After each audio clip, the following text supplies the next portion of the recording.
Friends నమస్తే అండి, welcome to my channel. ఈరోజు మన recipe morning breakfast idli dosa వడలోకి చాలా మంది పల్లీ చట్నీ ఫ్యాన్స్ ఉన్నారు కదండి. ఆ పల్లీ చట్నీ ఫ్యాన్స్ రోడ్డు మీద చేసేటువంటి పల్లీ చట్నీ అంటే చాలా మందికి ఇష్టం కదా. అలా రోడ్డు మీద చేసే పల్లీ చట్నీకి మించినటువంటి టేస్ట్ రావాలి అంటే ఒక్కసారి ఇలా నెల్లూరు స్పెషల్ ఎర్రకారపు కొబ్బరి చట్నీ ట్రై చేసి చూడండి. టేస్ట్ అనేది నెక్స్ట్ లెవెల్లో ఉంటుందన్నమాట.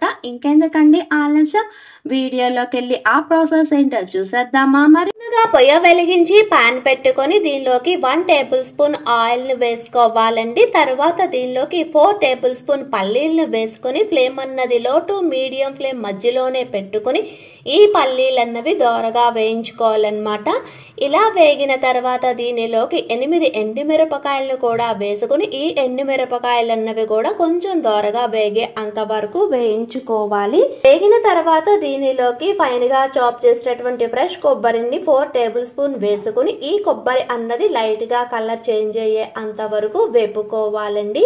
మరి ఎక్కువ కలర్ చేంజ్ అయిపోతే ఈ చట్నీ టేస్ట్ అన్నది అంత బాగోదన్నమాట.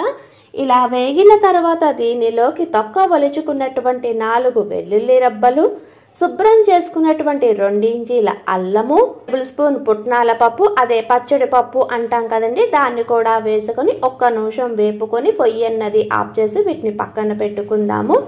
తర్వాత ఒక మిక్సీ జార్ తీసుకొని దీనిలోకి ఫైన్ గా చాప్ చేసేటటువంటి ఒక చిన్న ఆనియన్ వేసుకోవాలండి. ఆ క్లిప్ అన్నది మిస్ అయిపోయింది, సారీ ఫ్రెండ్స్. తర్వాత దీనిలోకి మనం ముందుగా వేపి పెట్టుకున్నటువంటి పల్లీలు, పుట్నాల పప్పు, కొబ్బరి ఉంది కదా, దీన్ని కూడా వేసుకొని దీనిలోకి 1 టీ స్పూన్ జీలకర్ర, మీ అనుగుణంగా ఉప్పు, 2 టేబుల్ స్పూన్ నిమ్మరసమును కూడా వేసుకొని కొంచెం కోర్సుగా గ్రైండ్ చేసుకోవాలండి. ఇలా గ్రైండ్ చేసుకున్న తర్వాత ఈ చట్నీ నలగడానికి సరిపడా వాటర్ ని యాడ్ చేసుకొని ఫైన్ పేస్ట్ గా చేసుకుని ఒక బౌల్లోకి ట్రాన్స్ఫర్ చేసుకుంటున్నాను. తర్వాత మనం చట్నీ రుబ్బుకున్నటువంటి మిక్సీ జార్లో ఇంకొంచెం వాటర్ అన్నది యాడ్ చేసుకుని ఆ వాటర్ను కూడా దీనిలోకి పోసుకుని అంతా బాగా కలిసేటట్టు కలుపుకోవాలండి.